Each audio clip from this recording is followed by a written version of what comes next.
BBMP news 9ಗೆ ಸ್ವಾಗತ. ಮೊದಲಿಗೆ ಮುಖ್ಯಾಂಶಗಳು. ಕುಮಾರಣ್ಣವರು ಈ ರಾಜ್ಯದ ಮುಖ್ಯಮಂತ್ರಿಗಳಾಗಿದ್ದಾಗ ನಮ್ಮ ರಾಜ್ಯ ರಾಮ ರಾಜ್ಯವಾಗಿ ಪರಿವರ್ತನೆಗೊಂಡಿತ್ತು.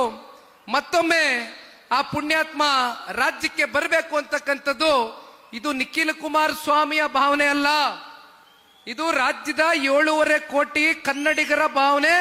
ಅದು ಕರ್ನಾಟಕದ ಯಾವುದೇ ಭಾಗದಲ್ಲಿರಲಿ, ಯಾವುದೇ ಜಿಲ್ಲೆಯಲ್ಲಿರಲಿ, ಯಾವುದೇ ಕ್ಷೇತ್ರದಲ್ಲಿರಲಿ, ಕುಮಾರಣ್ಣ ಅಂತಕ್ಕಂಥ ಒಬ್ಬ ನಾಯಕನ ಮಾರ್ಗದರ್ಶನ ಇವತ್ತಿಗೂ ಕೂಡ ಈ ರಾಜ್ಯಕ್ಕೆ ಅತ್ಯಮೂಲ್ಯ ಅಂತಕ್ಕಂಥದ್ದು ಜನರ ಒಂದು ಭಾವನೆ. ಇದರ ಮಧ್ಯದಲ್ಲಿ ಕಳೆದ 24ರ ಗಡಿಯಲ್ಲಿ ನಡೆದಂತ ಲೋಕಸಭಾ ಚುನಾವಣೆ, ಕುಮಾರಣ್ಣ ಅವರು ಆ ಚುನಾವಣೆಯಲ್ಲಿ ಸ್ಪರ್ಧೆ ಮಾಡಬೇಕು ಅಂತ ಇರಲಿಲ್ಲ.